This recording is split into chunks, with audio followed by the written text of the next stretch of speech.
Um chamado de Deus que dividiu a história do evangelismo no Brasil. Um homem cheio do poder do Espírito Santo e um carisma inigualável.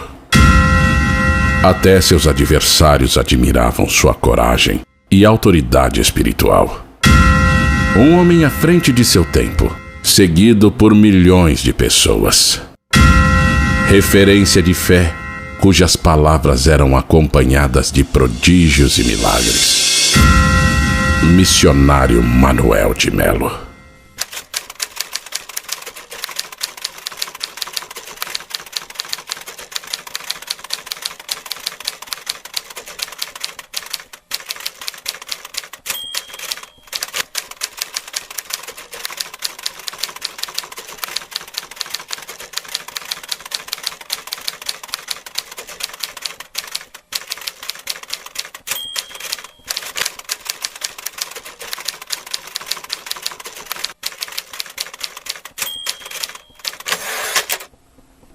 No dia 3 de março de 1956, realizou-se num salão alugado no bairro de Pirituba, em São Paulo, o primeiro culto oficial do Movimento do Caminho, Igreja de Jesus Betel, liderado pelo missionário Manuel de Melo, com o apoio dos pastores Alfredo Rachid Góes, Arthur de Melo e outros obreiros consagrados.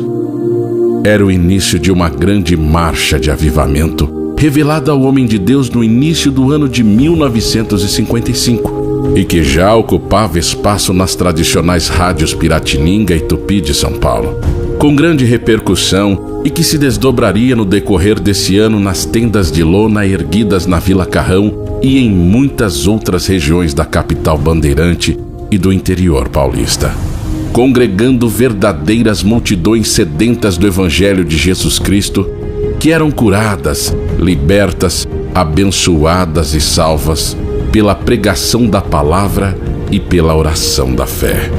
A notícia do que estava acontecendo em São Paulo rapidamente espalhou-se pelo Brasil, e logo dezenas de líderes cristãos foram se unindo ao jovem missionário, dispostos a caminharem sob a mesma bandeira e na mesma direção.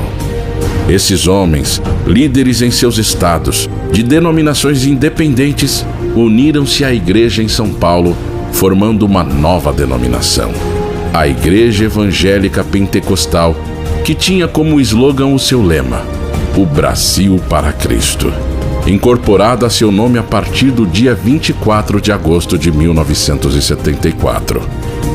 Nos primeiros anos, a igreja foi terrivelmente perseguida.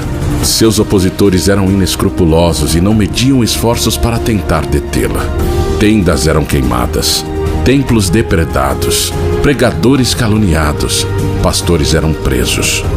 O próprio missionário Manuel de Melo foi preso 27 vezes, acusado injustamente, pagando o preço pela maneira poderosa como era usado por Deus. Mas a cada investida contra a igreja, mais ela se fortalecia e crescia. Foi a primeira igreja evangélica pentecostal de expressão nacional genuinamente brasileira, fundada por brasileiros.